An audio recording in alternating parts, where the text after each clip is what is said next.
Good morning, everyone. Good morning, Father. Glory to Jesus Christ. Glory forever. Just a reminder, this week on Tuesday evening we have Vespers, and next week's our parish feast. So next Sunday we'll be celebrating the parish feast of the Holy Protection. Bob and Earl were of the two biggest baseball fans in America. Their entire adult lives, Bob and Earl discussed baseball history in the winter, and they pored over every box score during the season. They went to 60 games a year. They even agreed that whoever died first would try to come back and tell the other one if there was baseball in heaven. One summer night, Bob passed away in sleep after watching the Yankee victory earlier in the evening. A few nights later, his buddy Earl awoke to the sound of Bob's voice from beyond. "Bob, is that you?" Earl asked. Of course it's me," Bob replied. "This is unbelievable," Earl exclaimed. "So tell me, is there baseball in heaven?" "Well," he says, "I've got some good news, but I've also got some bad news and some worse news." "And which do you want to hear first?" "Well, tell me the good news first, I guess." "Well, the good news is that yes, there is baseball in heaven." "Okay, well, what's the bad news?" "The bad news is there's also baseball in hell. It's very miserable, and that's the team that I'm on." He goes, "Well, what news could possibly be worse than that?" He says, "Tomorrow night you're pitching for our team."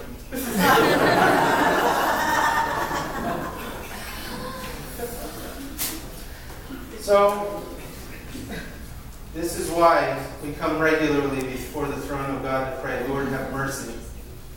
Because our eternal destiny depends upon our relationship with God. And again, as I've said many times, we could be right before the throne of God, but our God is a consuming fire. So if our hearts are not the same as Him, even if we be in heaven, our condition would be in hell. Would be hell. It would be hellish because we don't love God and we don't love others the same as God loves us. And so, we can't take for granted which baseball team will be on. We cry out, "Lord, have mercy," repeatedly. You know, I mentioned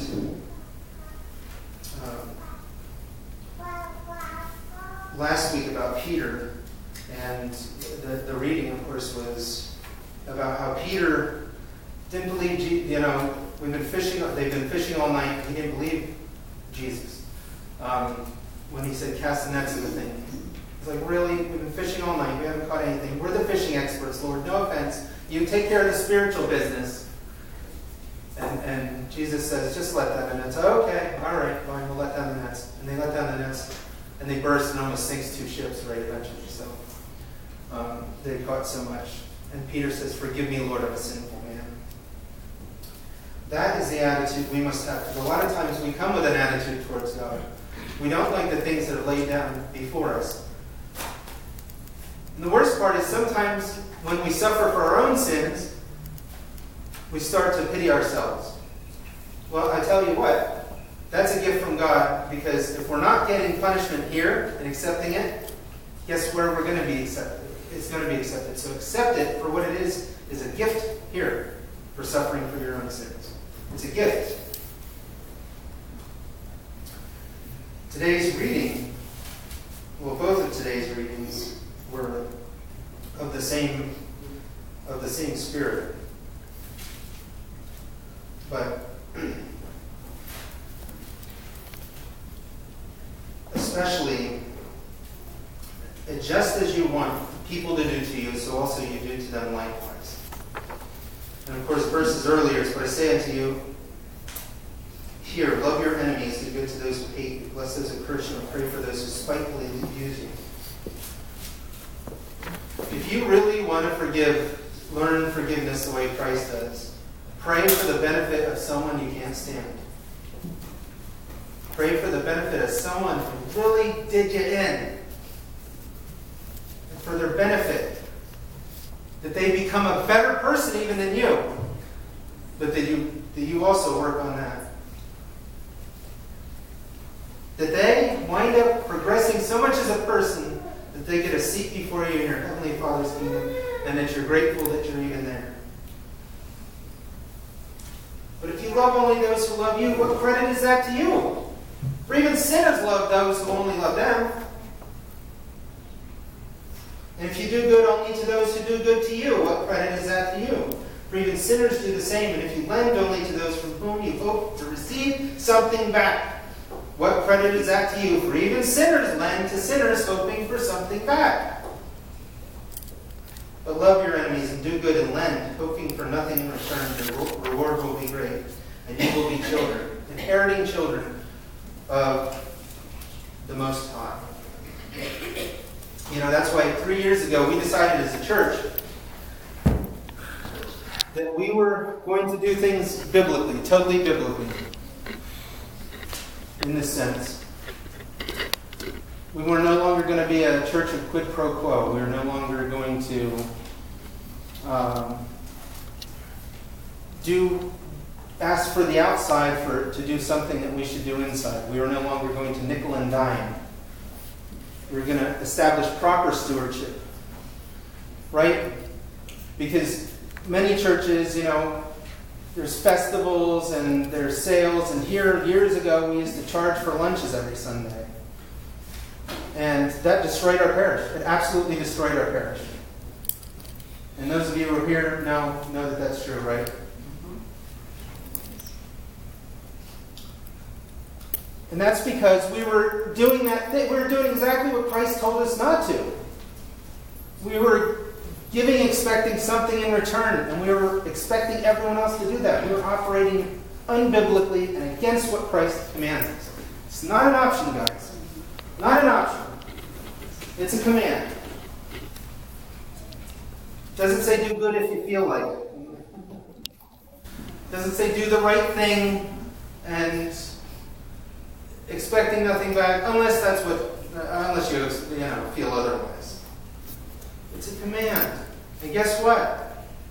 Our parish is all the healthier for it. It's a beautiful thing.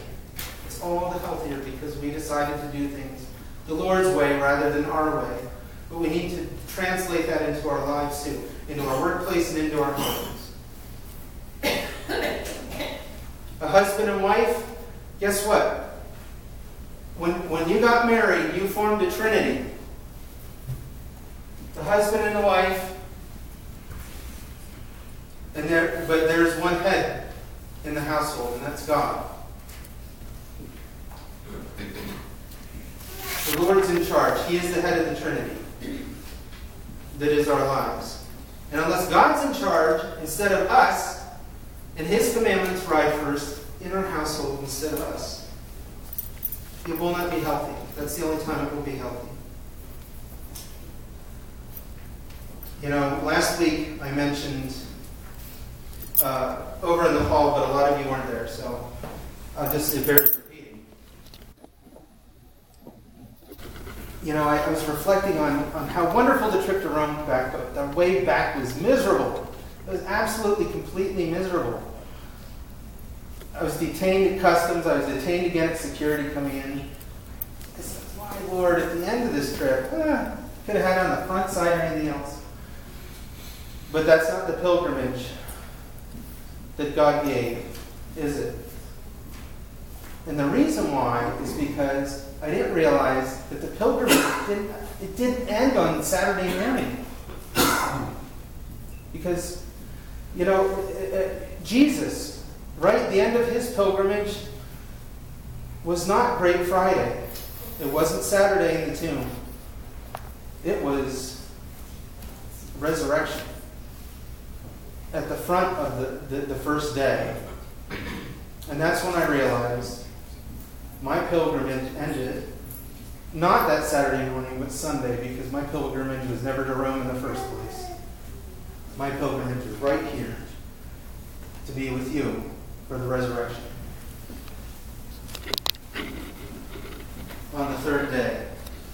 And that was a wonderful conclusion to my pilgrimage. Not the miserable detaining in Philadelphia International Airport.